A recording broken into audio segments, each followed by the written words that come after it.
Okay. Bismillahirrahmanirrahim. In the name of God, the most benevolent, the most merciful. Alhamdulillah Rabbil Alameen. All praise due to the Lord of the worlds. Rabbi Gfirli. May God forgive me and forgive us for the sins we know we make and we don't know.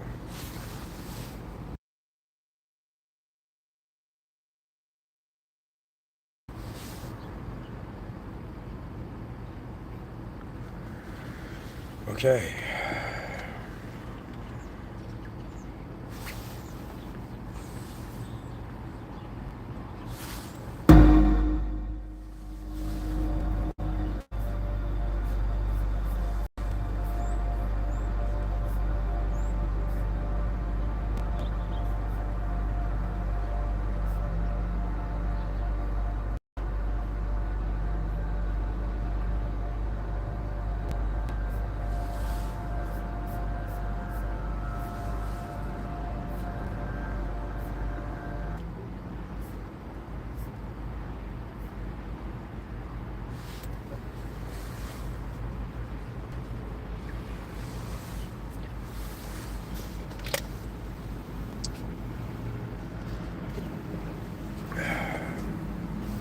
All right.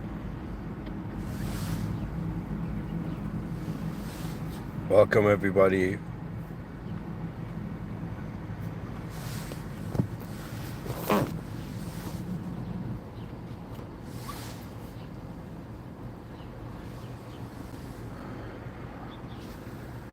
Do we live to prove to ourselves that we exist?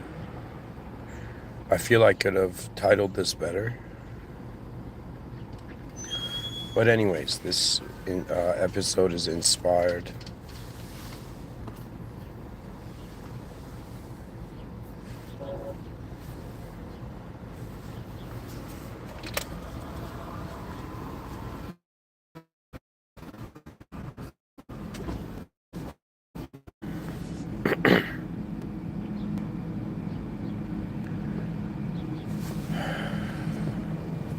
It's inspired by observation.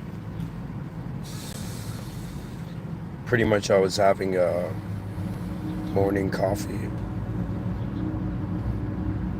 and I saw this girl pass by and she had like this unique drink in her hand, and with her other hand she was like making a video of it. Just a quick video or photo or something.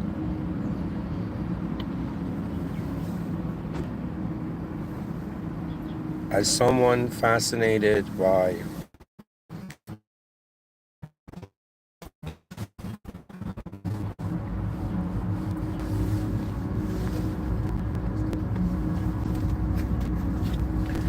it made me think.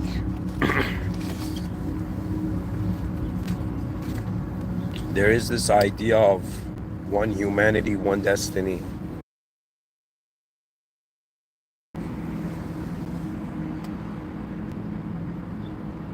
One planet, one destiny.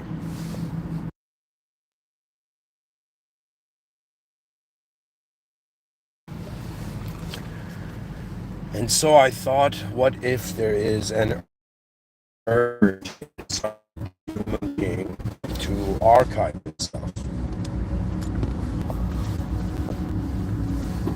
Maybe we as human beings haven't taken it seriously.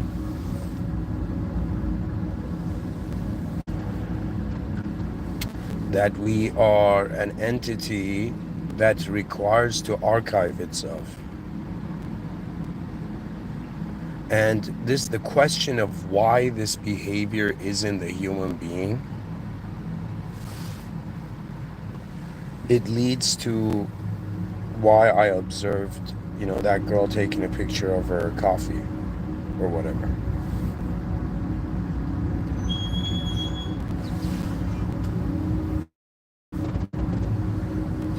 Guys, I haven't slept, so this is gonna be a, slightly slower episode, I guess. But I wanted to talk about it. That we see in human beings the urge to document one's life for oneself. And I think it's a counter response, subconscious, psychological counter response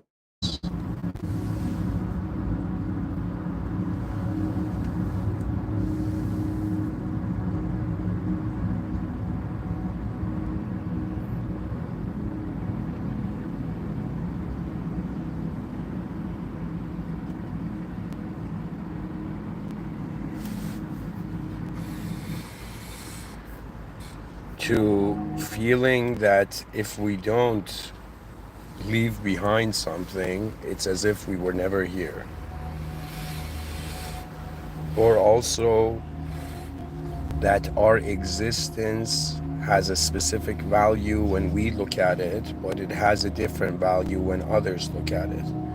And this is the fascinating thing about human beings and how their attention works, that it's as if where human attention goes, there is more value, it seems. Not more value per se, but it's more important.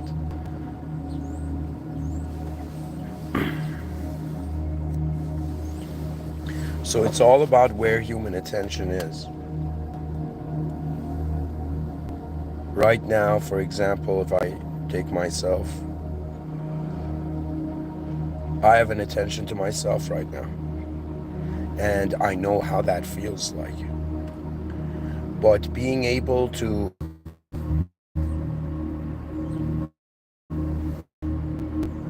expressing my inner life to the outer life, it feels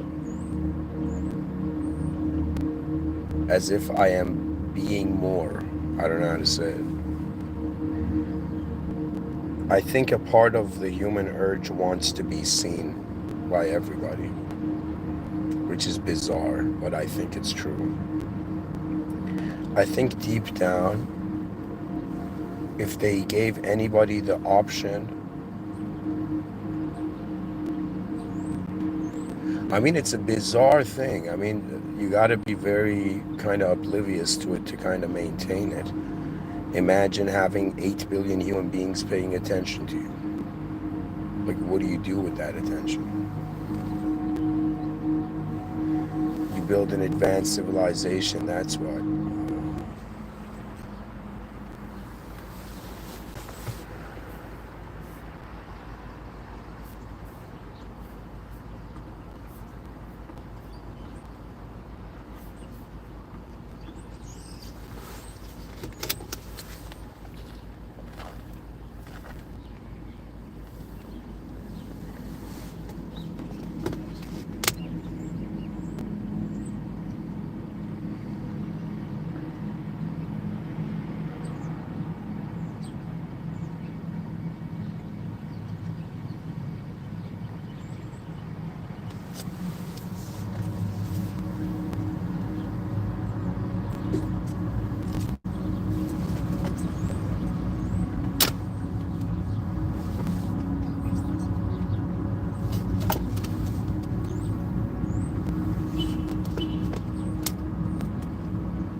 All right.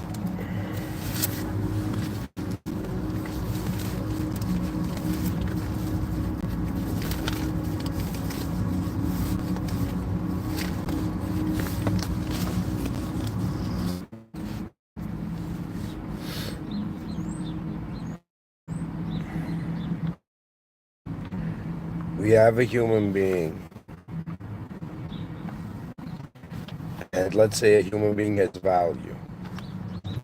There's a value to how the human being is being, and there's a value to what the human being does, so what it's doing. Now, if what it's doing, and so what it is it's like we have a player in a video game. It's starting off with a value, and then it realizes that it can have greater value, But in the pursuit of greater value, it can also have lesser value.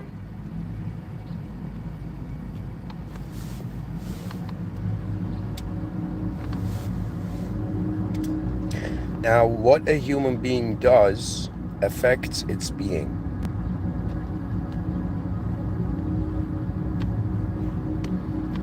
And we have this notion that the human being is an energetic entity. So it's kind of like, if we take it and look at it daily, it's like in one day, what action was done, what moved out of the day, and how did it change the value. Now, to have the internet and to have people kind of like expressing themselves online, it's honestly an effort of creating oneself in the world.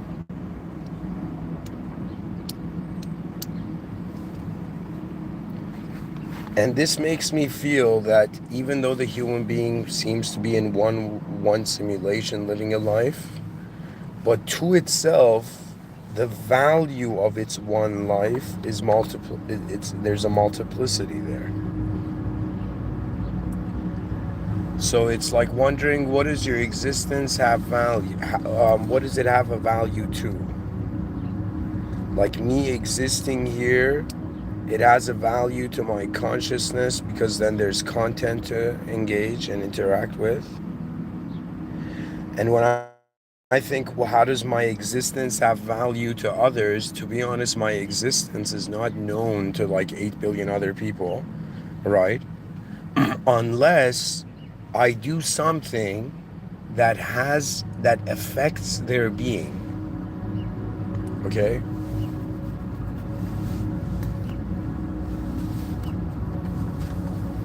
So pretty much we do things to change values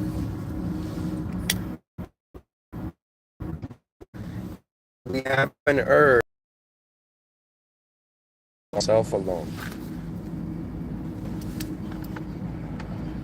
I don't know if anybody's ever experienced this, but there was a moment where I tried to help someone, and right before I did, somebody else did, or had. I've had many of these moments. You know, it's like our actions validate our own existence to ourselves. So, you know, consciousness is very interesting because it's not just being aware of just the physical existence. It's being aware of how your physical existence, its subjective parallel, fits into the collective subjective agreements to reality. What really is out of all the behaviors that can happen in a certain specific behaviors are acknowledged.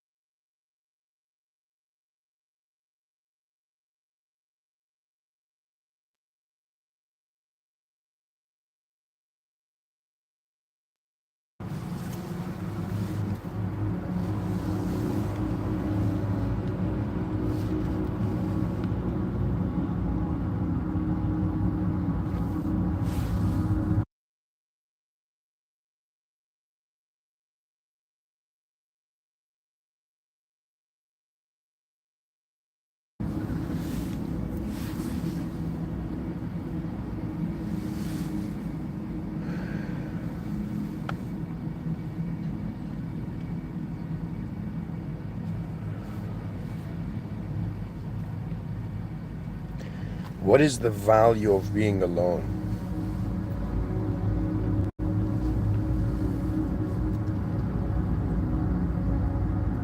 What is the value of our actions throughout the day?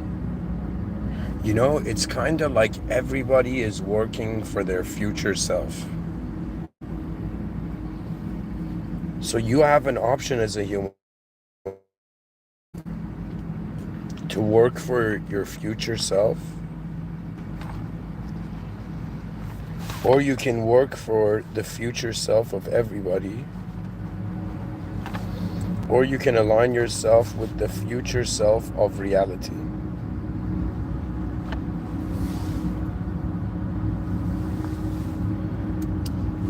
So it's like we're working for God, for the system admin, we're working for civilization, and we're working for ourselves, for our futures. All of these are the future. So if we're heading somewhere, like let's say somebody gets in a car, puts a GPS address, and the value journey is where they arrive. This thing about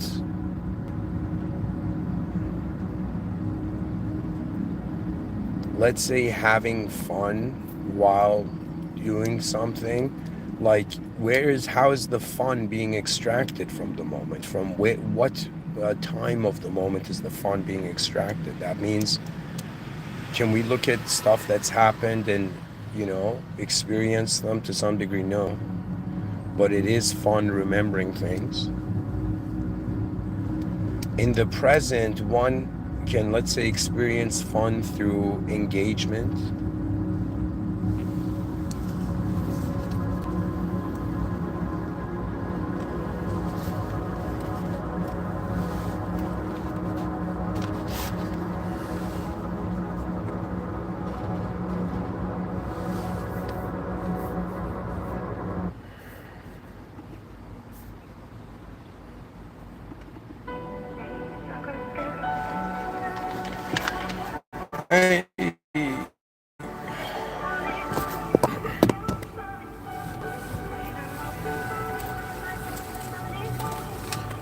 Oh, what I say to my species, what can I tell you?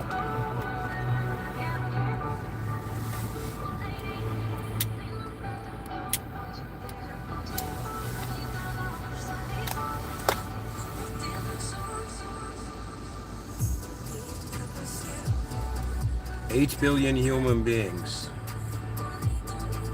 Why does their behavior matter? And how does their behavior affect everything, all the stakeholders in their moment?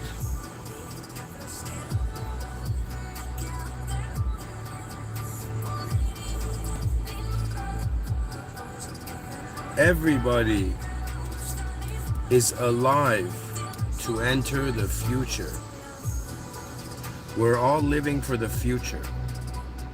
That girl wanted to express something for the future. And it's very adorable because we're all performers for a future that we will not be here for. That's the game of reality. You live to show those who will come what they have missed.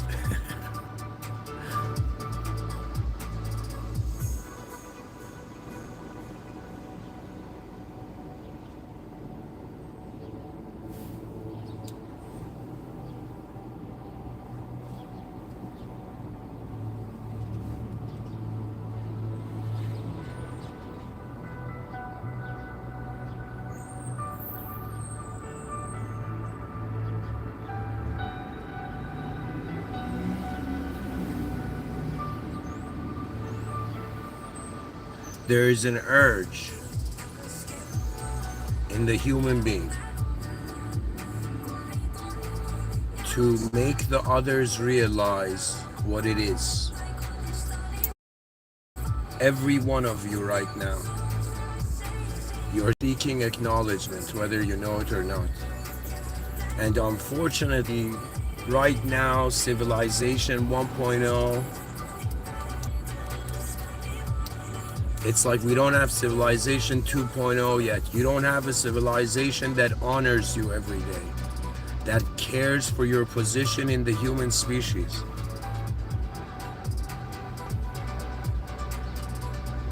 There will be an advanced civilization in the future, you know, where if people are born in that civilization, it's like that civilization has been waiting for them to arrive.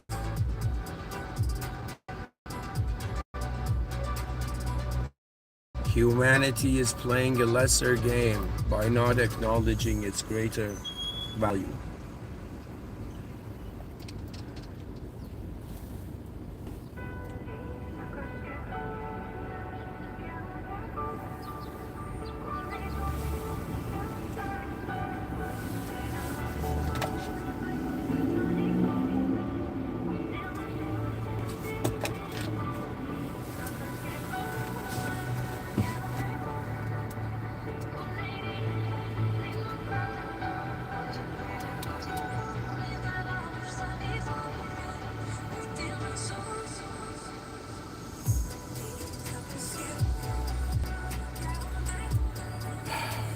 Anyways, guys, I want to end the talk here.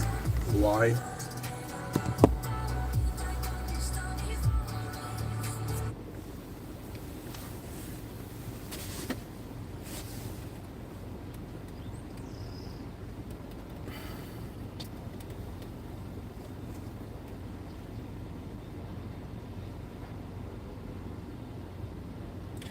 Honestly, it's because I'm getting a bit of a headache. But really what it is, to give you a recap, pretty much, do human beings live to prove that they exist, or something like that, the title was. So the idea is, how is our way of living proving to us that we exist? Because a person can live a life and communicate with nobody, and then let's say we have one person who communicates with nobody, and we have someone who communicates to everybody. Then we see that one human being has created versions of themselves, just like how I have created versions of myself in cyberspace, like from yesterday and all the talks I've given before. It's like there's a feeling that comes with that. There's, believe it or not, it in a strange way, it adds value.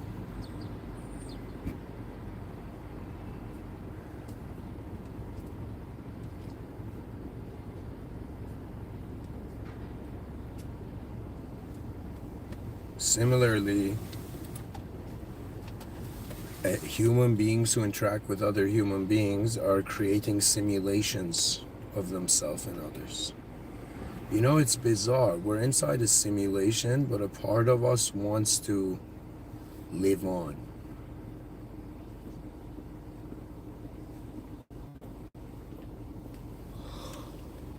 Oh, God. Sorry, guys, I gotta end the talk here. Thank you for listening so far. There's so much more to say about this topic, but I'm ending it here. Bismillahirrahmanirrahim. In the name of God, the most benevolent, the most merciful. Alhamdulillah Rabbil Alameen. All praise due to the Lord of the worlds. Rabbi Firli. May God forgive us for the mistakes that we know and we don't know. And Ihdina Sirat al-Mustaqim. May God guide us to the correct path. And the whole point of this episode was like, yo, what are human beings doing? They're archiving themselves. They're kind of like, while they're living a life, they're trying to express themselves in another format of life. So we kind of see a sort of multiplayer effect going on in human psychology, that it's like, to be a human being in this world is to maintain yourself, but also to maintain the way your simulations of yourself come across to others. Why do I say simulations? Because nobody can see you and know you completely.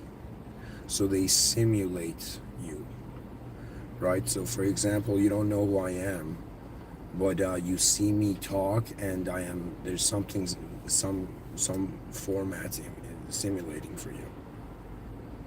So I find this to be very interesting. that simulated beings are simulating themselves, but ultimately what they seek is an acknowledgement of an attention outside of themselves. And the greatest attention outside of you that can acknowledge you is the system admin. So I guess, yeah, I guess this kind of sums it up, that human beings are beings that have this urge to have their being be acknowledged beyond their being. So if you're a kid in a family, you want the family to acknowledge you. If you're a person in a society, you want society to acknowledge you. If you suddenly realize you're a human being, a member of the human species, you may want the human species to acknowledge you. You suddenly realize there is a higher power, you want the higher power to acknowledge you. So the whole thing is that aside from what we do and how we go through this life, a part of us wants to be acknowledged in a greater context. And why are people working so hard in their lives? To change their context of their life. Anyways, I found this to be very interesting. This, call it the urge to archive one's being in greater being. Anyways, thank you for listening.